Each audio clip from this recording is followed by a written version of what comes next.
Welcome. Thank you for joining us for our Talk with Tai City Manager listening session. This makes session number 9 of 10. So we are back in District 5. We are so glad to see those of you who are here in person at Leonard Recreation Center. You still have time to come down if you want to join us in person. We are also happy to see those of you who are live on our stream on YouTube. So we will be asking questions, taking your questions online. If you want to fill in the chat with your comments and questions, we will make you part of the discussion. And at this time, it is my pleasure to turn it over to City Manager Taiwo Jaiyeoba. Thank you.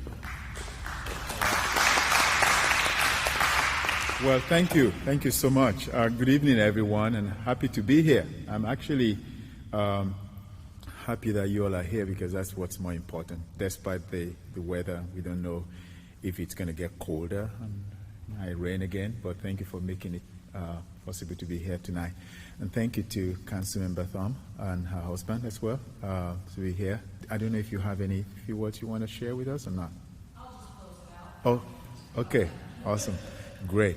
So we've been doing this now. I think last week we did not have any because we had so much going on, but we're now getting to the end of this listening session. But I'll start by saying, for your benefits and for those who are not here who are listening, that the vision that I have for this type of sessions is that we do this on a rolling basis. So it's not just that we're doing it now and then we stop. But we will continue to be here. So in a few more months, you may see us out again.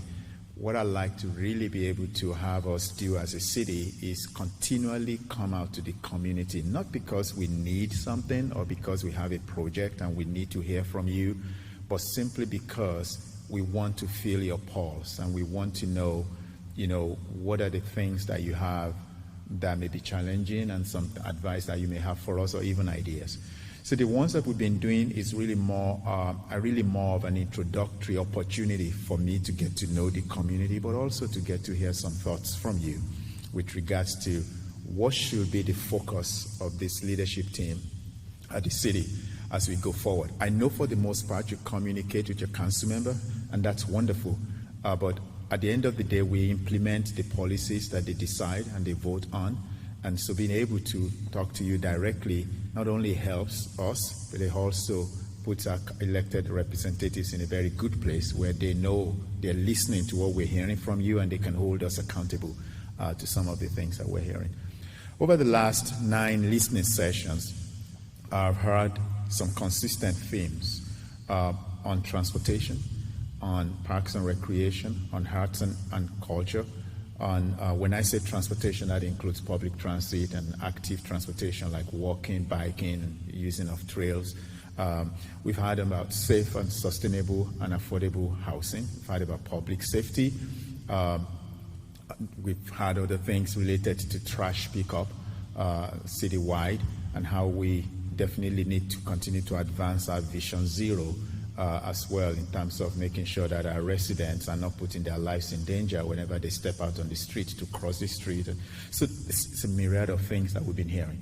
But through that process also, we started a community survey that will also reach out to you. So some of you might have been getting phone calls or emails, and we have a consultant out there who is calling and trying to get a sense from our community. What are those things that should be priorities for us as city leaders in terms of our budgeting, in terms of our implementation? What are those things that we can do today?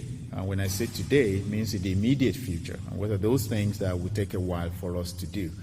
So on March 23rd and 24th, when we have a strategy session with Council, the plan is to share the outcome of these listening sessions and also the survey results with Council.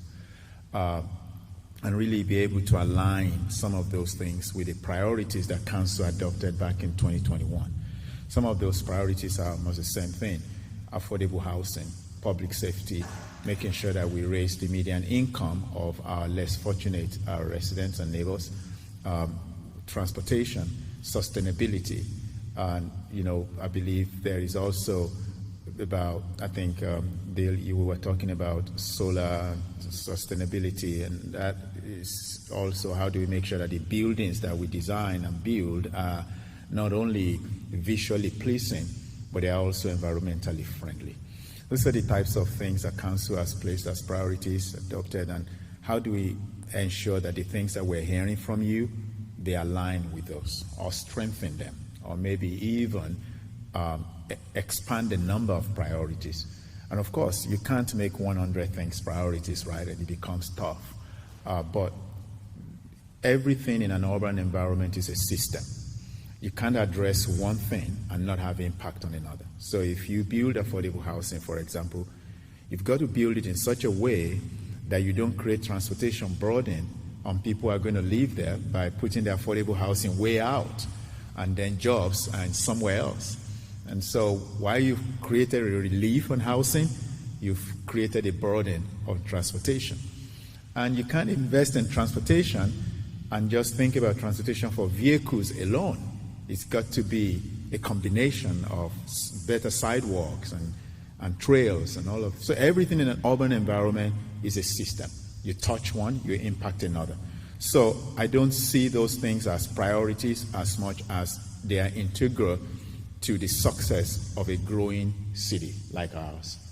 I was sharing this with Mayor Vaughn, and I will say this and I'll stop so you all can speak. I was speaking with Mayor Vaughn, I think it was last week, and I said, come to think about it, Cincinnati is only about 10,000 more people than Greensboro. Cincinnati is only about 10,000 more people than Greensboro. They have a better transit system. They have a streetcar system. I mean, they nearly won the Super Bowl just a few weeks ago. And they've got some things going for them, but we have an advantage over them. Downtown is not divided by a freeway like theirs is. And how can we make sure that we build on those advantages and continue to really build on some of the things that have brought us here, but that can also do us well as we go into the future? So that's why I'm here. And I'd like to be able to hear some of your thoughts on how we can not be Cincinnati, but be Greensboro, uniquely Greensboro. But as we be that city, what are those things that make us prepared for the growth that is to come and for the things that are happening today that we can improve upon? So that's really it. I'm sure you've got a lot on your minds. I'll sit down and, questions and thoughts you have. There's a mic in the middle there. If you would, step up there. And if I can answer those questions, I will. If I have immediate answers, great. If I don't, I'll make sure that you get the answers. And if you have ideas, please feel free to share them. So thank you once again for coming.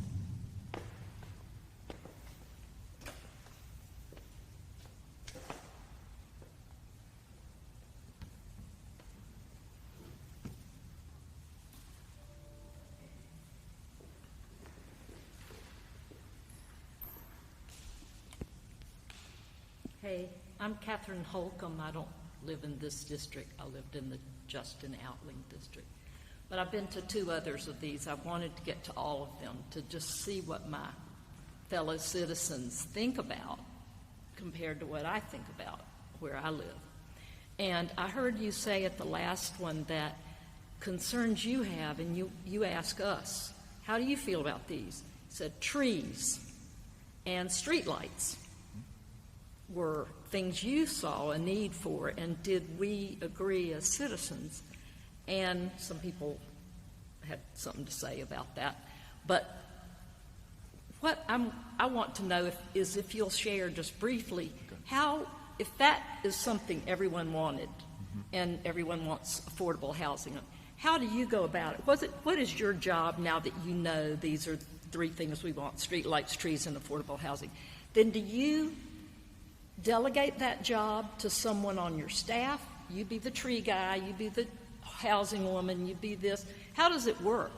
Do you make all the meetings happen, or do you leave it to people on your staff? I just don't know what a city manager really does except come to the meetings and report and nod, and so. That's good. Good question. Governance is very complicated. Sometimes we overpromise and underdeliver, and because again, at the end of the day, you have to measure everything by, how much you have in your pocket. and be accountable to taxpayers. It's interesting that you brought that up because one of the meetings I had today was with our city arborist. The role of a city arborist is to make sure that our trees are preserved, are in good health, and that bad trees are either treated or taken out before they become a danger to other people. An arborist is not only thinking about policies, but they also think about the logistics and the operations of making sure that the tree canopy that we have continues to be a source of good health for us. So I had a very extensive meeting with the city's tree arborist today, and in that process, one of the things I found out quickly was that there is no council-adopted urban forestry master plan. He's got a few documents that guide him in terms of what he does. And so my charge to him was, I would like us to come in front of council at some point in the future and have what we call an urban forestry master plan. Remember that I'm using the word urban. How you treat trees in the built environment is different from how you treat trees in this environment right here. Because of relationship between trees and sidewalks, trees and overhead wires, you have to be very careful dealing with those. One of the things that struck me quickly about downtown Greensboro is the absence of trees, especially tall trees. And in an environment that has so much asphalt and a lot of concrete, you need to also have trees that will provide shade to people, in the heat of summer. But we also have to be careful that they are positioned in such a way that they don't become a problem for people who are walking on the streets, and so they don't become a danger. And so those are the types of things that he's going to do. Now, I'm not going to do that. As a city manager, my responsibility is to give him a charge. My responsibility, though, is that once we have such a document in place, which will definitely have its own engagement with the community, and it will also dovetail with the GSO 2040 comprehensive plan, because if you look at that comprehensive plan, it has a lot in there about sustainability, about trees and all of that. But this urban forestry master plan will go into the details of how do we intend to preserve our tree canopy and how do we, continue to go forward. One of the things he said to me is that if we were to increase our tree canopy percentage by 1%, that's an equivalent of 859 acres of land where we have to plant trees. And that seems very intimidating. It means we will take years for us to be able to add a lot more percentages, because where are you going to get a lot of those acreages? And so we've got to be creative, putting trees on top of buildings, putting trees in gardens. And he talked about creating neighborhood gardens that will be owned by communities and that the city will help with, and that could be part of the participatory budgeting process. My role as city manager is that once we have a plan like that, I present it to council.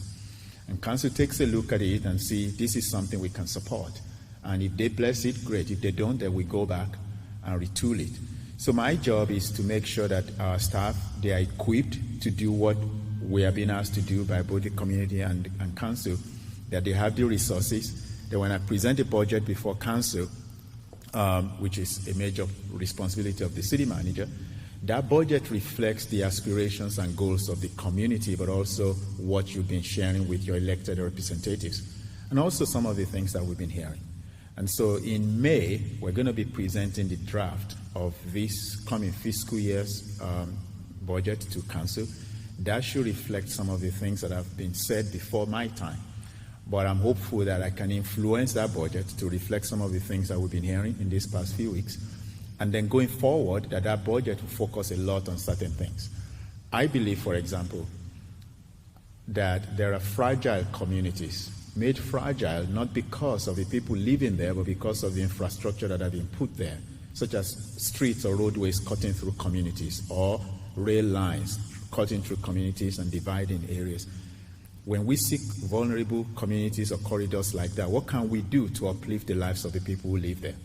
Then there are some other communities that are not necessarily fragile, they're not vulnerable, they just have a lot of people living there, and therefore traffic congestion is a problem. Because there are jobs there, and there are so many people who go there between 8 and 5. I have to treat those communities and say, what are the alternatives to driving that could really get more people off the road in their vehicles, but put them on the bus? But a bus system becomes attractive if you don't have to wait for 30 or 60 minutes to jump on one. It becomes more attractive if you only have to wait for 10 minutes or so, or 15, to get on one. So those are my role, to chart a vision, to make sure that we delegate staff to do things, but provide them the resources to do those things, and then come to council to present the outcome. I'm very big on making sure that our staff, they are motivated to do their work every single day, because if you don't have a motivated staff, that's a problem. And so people should be happy filling potholes, as they're happy picking up trash and recycle bins, and just as they're happy, doing plans for the future. And while we may not be able to make everyone happy at every point in time, we should strive to make sure that our employees, when they wake up and go to work, they know that they will feel safe. They're going to return back to their family safe and sound in the evening, especially our officers. And if there's a fire incident, that our fire officers are able to go there. So it's a lot of responsibilities, more than what one person can do. So it's just something that we have to work on together as about over 3,300 employees at the city, and work together as a team to make sure that we achieve, again, what the community, the taxpayers are asking us to do. Does that help? Okay, great. Any other question for me? About street lights. After that meeting, we ended up including that in our survey as a question. So if they get these calls, we asked a question around, whether that's something that people consider as a priority. Because again, like I said, there are segments or sections of this city that are dark. And at night, if you're driving and you have a loose tire, what do you do? And so there are places that, you drive through, there are no street lights. And how can we make sure that we have a well-lit city, regardless of where people live?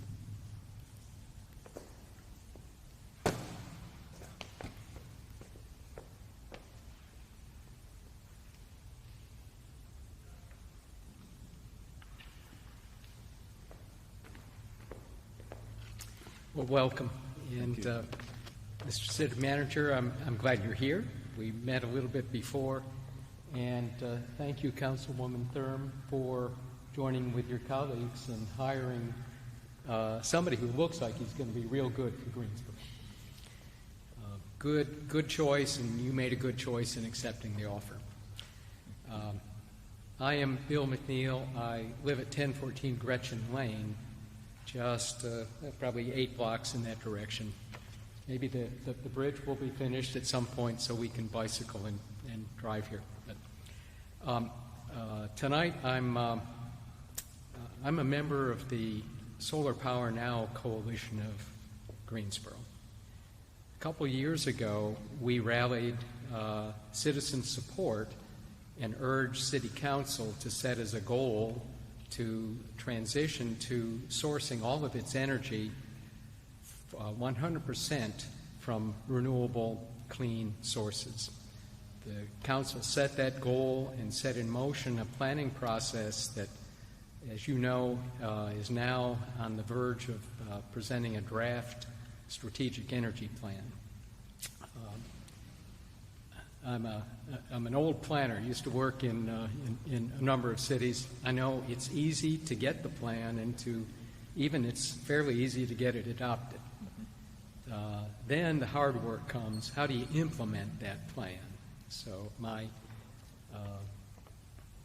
strongest suggestion is that that plan not be allowed to sit on the shelf, that it not be just treated a check off. We now have our strategic energy plan. Let's get on with other things. But that you and your staff take the leadership to see that the items that are in the plan get into the budget, get into the capital improvement plan. And as you'll see, as you dig into that plan, Greensboro is not starting from ground zero. It's starting, the bus system has a fair number of electric vehicles. Over time, every city vehicle should be electric. The other thing that we have urged for the plan is that any time that the city is building a building, that it be built to the highest possible energy efficiency standards and also consider solar. Our coalition will be very interested in seeing how the plan first is reviewed and then adopted, and then how it's implemented over time. We are now, we haven't moved on from the city, but we're focusing attention on the school board, where, as you probably have heard, there's $300 million worth of construction activity that's now being designed, and the voters will see on the ballot in May another $1.7 billion of construction. Our pitch to the Board of Education, and I think that it will need to go to the county commissioners as well, is that any time that a school or a school facility is built or upgraded, it too should incorporate the very best energy efficiency in solar. But the city is out there up front. City Council made the commitment, and we're glad of that, and we hope that we'll begin seeing that enter into a budget and construction plans. And as you and I talked, it needs somebody very close to your office to serve as the, call it the spearhead, to keep things moving throughout city government to accomplish the goal. But thank you. I'm glad you're here. Thank you. So, yeah, that's very important. One of the things that I mentioned, and I will share that, is that the city is hiring a chief sustainability officer. I believe one of the primary responsibilities of that chief sustainability officer is the implementation of that strategic energy plan. That's very important. And so I don't know where we are in the hiring process, but that's one of those positions that interacts with every single department, because climate change is going to be the most defining issue of our time. And it doesn't matter whether we believe it or not, it's happening right in front of our eyes, and we're seeing the effect of it every single day. And so hiring that person is critical to the implementation, and that's why that plan should not sit on the shelf. There's something that we're doing with our comprehensive plan right now, which I don't know if you know that, but we do have I believe every quarter, there's an implementation report that's associated with it, and it's on our website. I will want to do the same thing with the strategic energy plan to make sure that we're tracking it, the success of it. How are we getting there? There's a goal. We got to know how we're reaching it. I believe it was 2016 or 2018 was when Charlotte adopted its strategic energy action plan. It was called SEA, and the goal was to reduce carbon emissions, at least to be carbon neutral, to be below 2% by 2050. I think that sounds a little low for such a far away time, but also understanding that, unless we start converting a lot of our fleet to electric vehicles, if we keep doing that, then we can achieve that goal sooner rather than later. But one of the things Charlotte did was to say by 2030, every city-owned fleet, every city-owned vehicle, every city-owned facility, by 2030 will become zero when it will be carbon neutral. In other words, if we as a city organization set the example, others will follow. And so I haven't dug into our strategic energy plan in Greensboro, but my anticipation is that same provision is in there, and if it's not in there, it should be in there, that we should be looking at our own fleet, whether they be GTA buses or even some of our bus shelters, our own vehicles, official vehicles, our own buildings. When people turn off the lights, or the lights are converted so that when you walk out of the building, it goes dark. In other words, you can have lights outside, but inside, when people are not there, should not necessarily be on.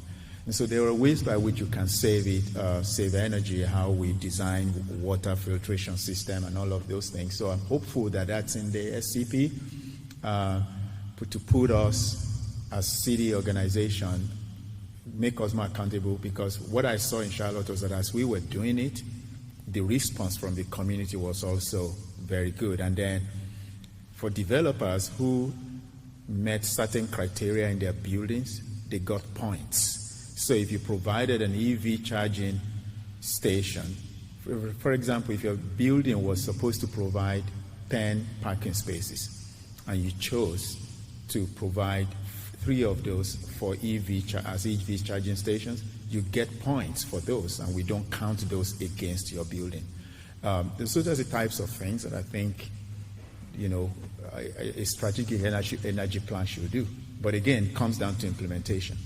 And hopefully on Monday, when we have this meeting with the Community Sustainability Council on the draft plan, these are the types of things that we'll be talking about at that point in time to make it a plan that council will feel comfortable that it meets the expectations, but that it can be implemented over time as well. Thank you, sir. Any other thoughts or questions?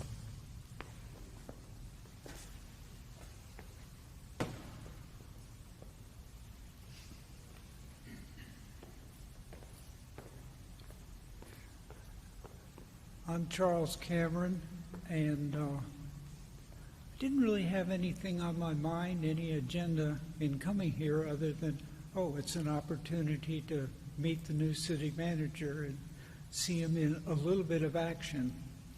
But then, while you were making your introductory comments, it just hit me, I really feel like I should hear publicly express my disappointment in the handling of the Marcus Smith situation. And I must confess, I wasn't caught up in it. I didn't go to any of the protests or rallies. But when I see how long it was drug out and how much was spent opposing the settlement, I am really distressed. I'm really distressed that there seemed to be so much denial and disowning of what happened. And that's my comment. Well, I won't necessarily comment on that, but to say thank you for sharing that. We hear you, and I appreciate you stepping forward to make that comment. Thank you.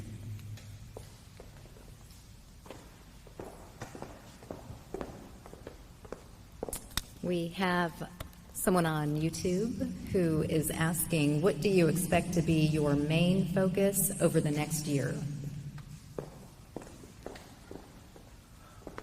Wow, next year is pretty short. It's like 365 days. But our focus over the next year will be driven by what Council ultimately adopts in the upcoming budget. And that budget is going to focus on a number of things. It's going to focus on public safety. How can we continue to improve the safety of our residents and businesses? And that's very, very important. The budget is also going to address equipping our fire department to be able to make sure that not only do we respond to fire incidents, but that we are staffed well enough to review plans. Right now, we're struggling. And how can we make sure that we are not behind the 8 ball when it comes to reviewing plans, because the lives of our residents and businesses depend on that.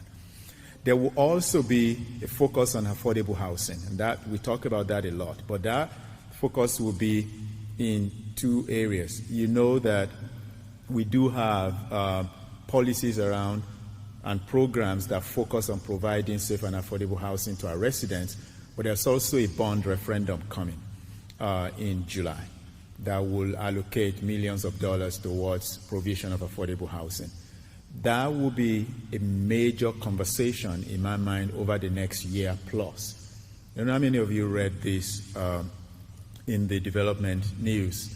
I think it was last week, that identifies Raleigh as the 2nd most expensive city to live in the United States, and Charlotte as number 4 when it comes to building. Those are those 2 North Carolina cities all of a sudden are in the top 5. And Greensboro is way down on the list. But I don't think it's going to stay that way. I think that people who are priced out of markets elsewhere will see Greensboro as an opportunity. And how can we make sure that Greensboroans are not left behind or, priced out or displaced as a result of that happening? So affordable housing will be very key. especially for those who are in the 50% area median income and below. I think our area median income is about $40-some thousand, 43 or 44,000, I think it is. So when you think about people who make 50% of that a year, that's a major issue right there, especially where you can't even get to rent anything that's, one bedroom. You can't get anything less than 500 in this market anymore. And so it's very important that affordable housing becomes part of that. But we've just announced a number of economic development opportunities in this region. It seems to me like I've been here now 6 weeks. Almost every week I've been going to some groundbreaking. We just went to one again today with Syngenta. That's going to continue in terms of jobs creation. As more and more people are learning about what we have here in Greensboro, the ease of moving around, the relative affordability when you compare ourselves to cities like ours, the fact that you can be here and really still be able to raise your family in a place where it's, the school is talking about $1.7 billion investment in their school system. I don't know how many of you know that Guilford Early College is consistently ranking #1 in the country when it comes to education. I mean, #1 in the state when it comes to education, and top in the country as well. As more and more people discover this becomes a place they want to locate. Businesses and jobs will be a result of that. We are going to, over the next year, also complete our downtown Greenway Loop, which is total of 4.4 miles, but I think we have that 0.7 or 8 segment that we need to complete by next year. Once that's completed, it connects us to another 100 miles existing of trails throughout the county. So we suddenly extend the reach of our residents by doing that. And so over the next year, those are the types of things that I see. But I also see challenges, over the next year, that if we don't start investing in infrastructure, especially public transit, where, pretty much our average service runs every 30 minutes, that's not a good thing.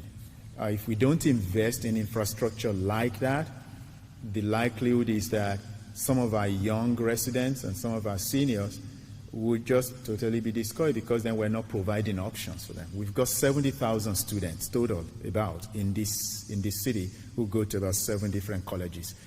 Investment in public transit will be a major, major way to really help continue to make Greensboro to be a successful, livable, thriving city. So I see all of those things happening, but I definitely see that in my mind, the next 1 year, we've got to have a very good idea as to how we're going to solve our public transportation situation in this city, so that it's not just about driving, but it's also about providing mobility options for others.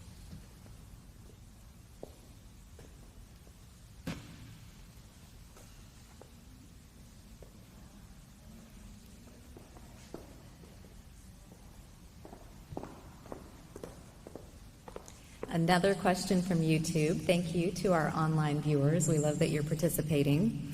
How can the city assist those who are unsheltered so they can get back on their feet and do not have to resort to panhandling? Yes, so really good question. The solution to homelessness is not one, and is also not one entity, so it can't just be about the city. It's got to be about collaboration. There's so many organizations that are trying to do different things. But at the city level, we have a responsibility, because I've said before, homelessness doesn't happen when someone starts living on the streets. It actually happens. It's a stream, right? An upstream. Once you make it difficult to build the type of housing product that some people can afford, they lose their job, or they get a decrease in salary, or something unfortunate happens. All it takes is one paycheck or two for them to not be able to afford anything, to begin to sleep on the couch, and then ultimately sleep on the street. So at the city level, there are some things we can do to help developers who provide housing. First of all, our policy, and I believe our current policy in the GSO 2040 plan supports this, policy has to continue to support different types of housing products, whether they be tiny homes or they be short-term rentals. And how can we make sure that when we provide those things, it makes it a little bit, it creates a relief to those who build this. And most of the organizations that build homes that are affordable sometimes are not necessarily for profit. Habitat for Humanity, for example. How can we encourage organizations like that to be able to build more? It also has to do with regulatory problems. Sometimes our regulations make it difficult for people to build.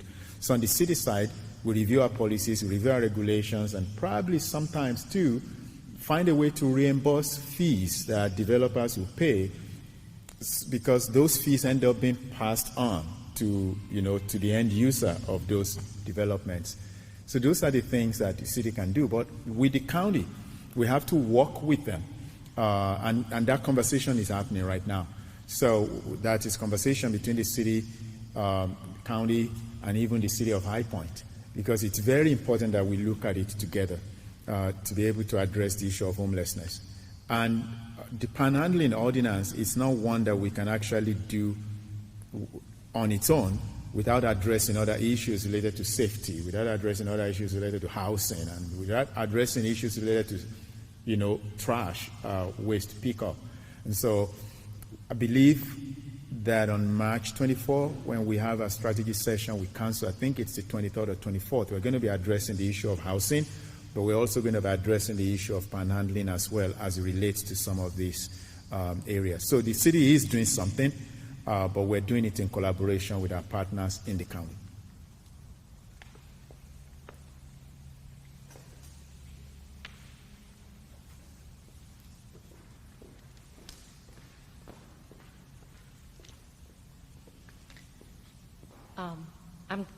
I went to college in Charlotte, and I'm about to have my 50th reunion in 3 weeks, so I'll be in your old city. I was glad that Charlie brought up the Marcus Smith case, which I worked really hard on. And what I learned during the pandemic about our police, a policeman told us that they are not, they are only taught to shoot to kill. Because I've always thought, just watching TV, why don't they, if I had a gun, I think I would shoot someone in the leg and just let them be down and then put handcuffs on. But Greensboro Police only teaches their officers to shoot to kill. Well, that was just amazing for me to learn that. The second amazing thing to learn about the police is it was, I believe, a 1970 or in the 60s Supreme Court decision that police officers and other governmental officers would get qualified immunity if they did something like took a life, whether it was accidental or not. They would get qualified immunity. Therefore, they could not, it was not to be surprising that police would not go to jail for wrongdoing. Well, I was 70 years old before I knew these two things, and it's just astonishing to me that that's not wisdom in all people. Those are two things I want to say. Third thing, I've lived here all my life, is still to see when buses pass by, almost every person on the bus is a black person. Almost everyone. No matter what year I've looked at buses, except when I was little, I rode the bus, but then it changed. And that was when black people sat in the back of the bus, but now that they can sit anywhere, it's black people riding the buses, and there's something very wrong. I just don't know how we can look at that and say, we're all fine. There's something imbalanced and inequitable about that, I think, but I'm not wise enough to know, actually. Fourthly, I'm just blowing out some things on my mind. Fourthly, I'm really concerned about affordable housing. And like you say, you are thinking about it also. And I think it's really hard as citizens for us to keep up with it unless it's in your backyard, being built in your backyard or something.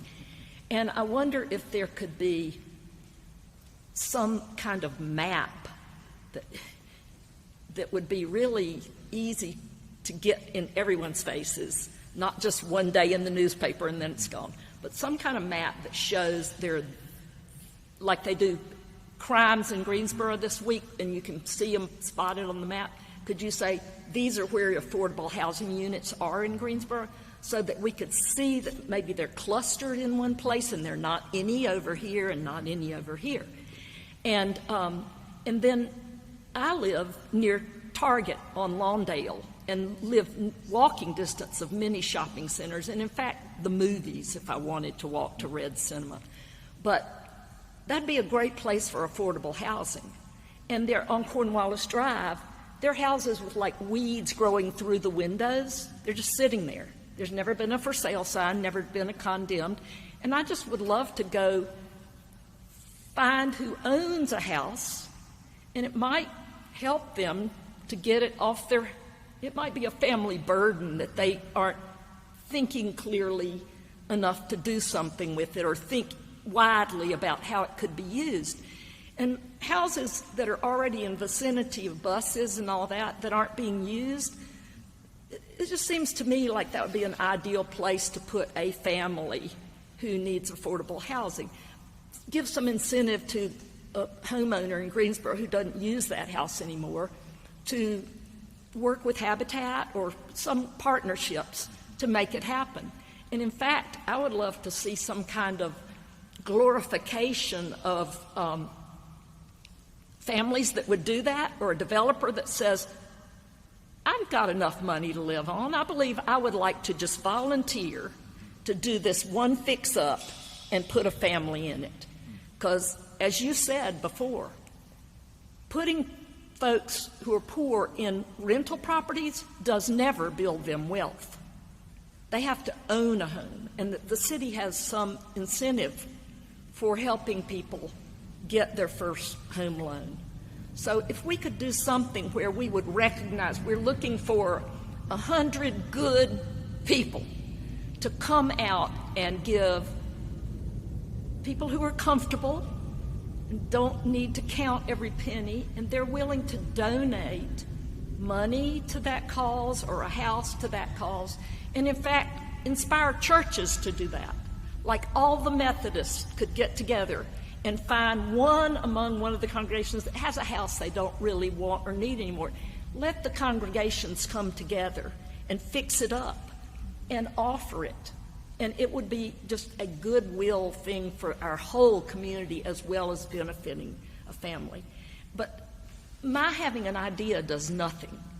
It's where you can see a big map, where you see the inequity, where you see if somebody will raise their hand to step up to do this, we will give you an award, we'll put your name on a cup, we'll put a chair in the, something that these people will feel it was worth their time. They weren't just said, thanks, give us the keys and you're out of here. Just make it honorable, make it a big honor to do this for our city and to get accolades for helping the whole community as well as one family. Well, thank you. Good ideas. Public transportation, public transit, there's a stigma that comes with riding on a bus, which unfortunately should never be. I always say that there are two types of people who ride the transit system. There are those for which it's a lifeline. They have no choice, and it's the only way they can get their kids to go to childcare or go to grocery store, go to work. So it's a lifeline for them. Some of us, it's a lifestyle. We have a choice. We just chose to use it. You have a car at home, you have a bike, you have something, but you just chose to use transit. For those for which it's a lifeline, unfortunately, most of them are low-income earners, and they are mostly in black and brown communities. And so, their jobs may not even be in their community, maybe across town. And so they got to take it to go to where they need to go. For those that it's a lifestyle, they're mostly white and affluential, and they could decide not to use it, or they have high income. And for most of them, the transit services are not even in their community for them to be able to use it. And secondly, if all of us in this room can agree that if I am going from northwest Greensboro to east Greensboro, and I have to go downtown to change bus to get there, I won't do it because it's inconvenient and I don't want to wait. I want to transfer.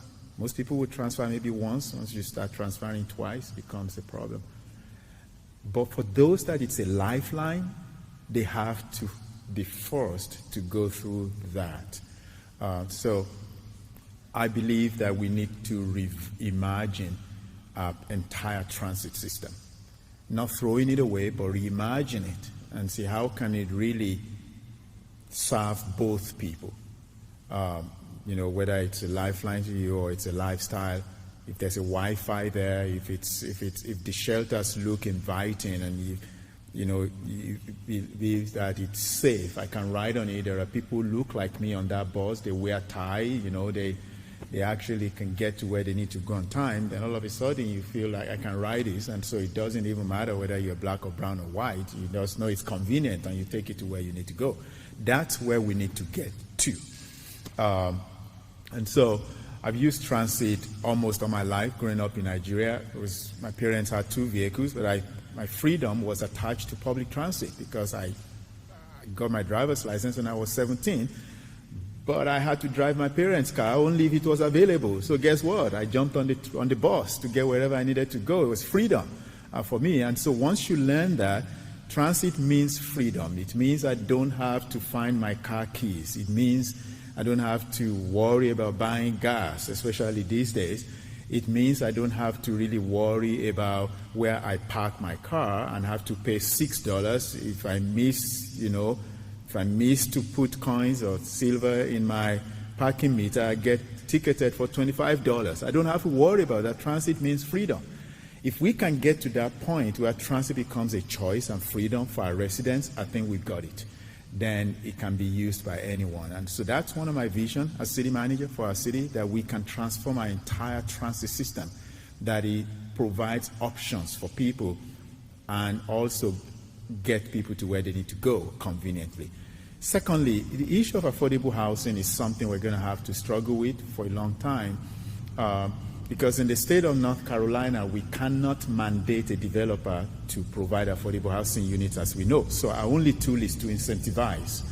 And we incentivize either by saying, we've got this piece of land, we'll run your application through quicker, or we say, listen, we'll issue your permits, in an expeditious manner. Those are the only incentives we can offer. But I believe that the developers of affordable housing want to come to the table.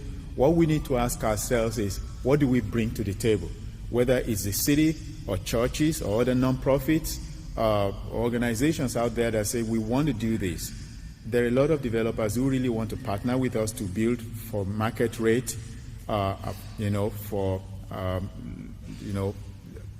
do you say now, for affordable, and it's got to be different units. Imagine a city where regardless of where you live, you can have any type of housing product, not just McMansions, not just the 3,000 square feet. Every research that we've looked at tells us that in another 10 years, most Americans want to live in house with square footages of 1,500 or less, not the bigger ones that we're seeing today, which means if you fast forward into the future, 10 years from now, a lot of 4,500 square foot homes will be very, very hard to get resold because we're getting smaller, family size, and so people don't want to live in homes that are larger.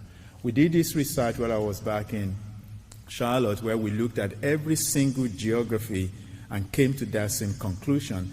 The most people who live in Charlotte wanted to live in homes that are about 1,500 square feet or less, which mirrors what the research that we're seeing nationally. And so we need to start rethinking what housing means for us as residents. I don't have to necessarily concentrate affordable housing or apartments in one area. it can be in different areas. Yesterday, my colleague April and I, we met with the staff from the planning department to start putting numbers on inequity in our city and to start looking at where is poverty concentrated. Where do you have more apartment housing units? Where do you have the slowest response to call services in our city? Where do you have heat islands? We need to map those things to be able to show what the gap. And once you're confronted with those numbers, it should drive us to say, okay, we need to have a shift in our policy and we need to have a shift in our capital investment. So we're working on that data because, it goes back to numbers. We have to make sure that we verify this and we're able to share something, of course, with council once we have some information like that, because they also want to see that, the very thing that you said, they also want to see that and be able to say, we're going to have a shift in how we invest so that we can have. One of the things in the city's mission talks about equity and endless economic opportunity for every Greensboroan. And to do that, we have to confront our own, inequity as a city to get us to achieve that mission.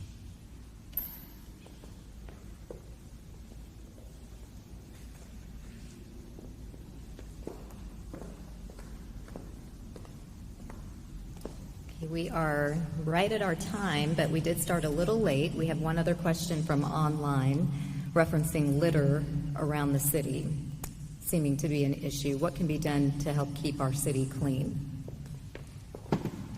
So we are working on that, on doing a citywide sweep. And so we're going to work with Greensboro Beautiful over time. So we have some plans in the works now. I'm going to share that with council as well. And Councilmember Thom has been talking to us about that constantly. And I have seen it as well. As I've been driving around the city, trash, or people just driving and throwing things out of their vehicles and don't seem to really matter to them. But I've seen concentration also around buildings, storefronts, gas stations. It's really about, as a city, holding ourselves accountable. Whether you own the property or you don't, holding ourselves accountable that we don't want to have a city that's dirty. But as a city organization, that's also something that we are working on right now. So hang in there. We have something that we're going to be doing over the next few weeks to do a clean sweep of our city. I went to a TED Talk in Greensboro, this is pre-pandemic, a bit ago, and the mayor of a certain big city, it may have been Cincinnati, said they dealt with the trash problem by going down to a place. There used to be a place where people who wanted jobs would hang out on South Eugene and Gate City. I don't know if that's still happening, but wherever that is, where people congregate waiting to maybe get some day work, they would pick up those fellows or men and women and take them to the trashiest place and pay them for a day's work on all that trash. And it worked out for everybody and brought them back. And he said it was a great way of handling it. Any other questions? I'd like to thank everybody that's here in person and that's with us online, and thank Ty for coming out to District 5. I think it's so important that Ty hears directly from our citizens so that he doesn't hear information through city council members when we hear information and then we relay it. I think it can lose something in the translation. So I'm thrilled that you all were here today and online today to ask your questions. And I really look forward, now that we can meet in person again, to being out and having the city out in the community more for direct exchange of ideas and information. So thank you all for being with us, and thank you again, Ty, and all the city staff that are here. I appreciate y'all giving up your evenings to be with us in District 5. So thank you very much, and we look forward to the next time. Thank you.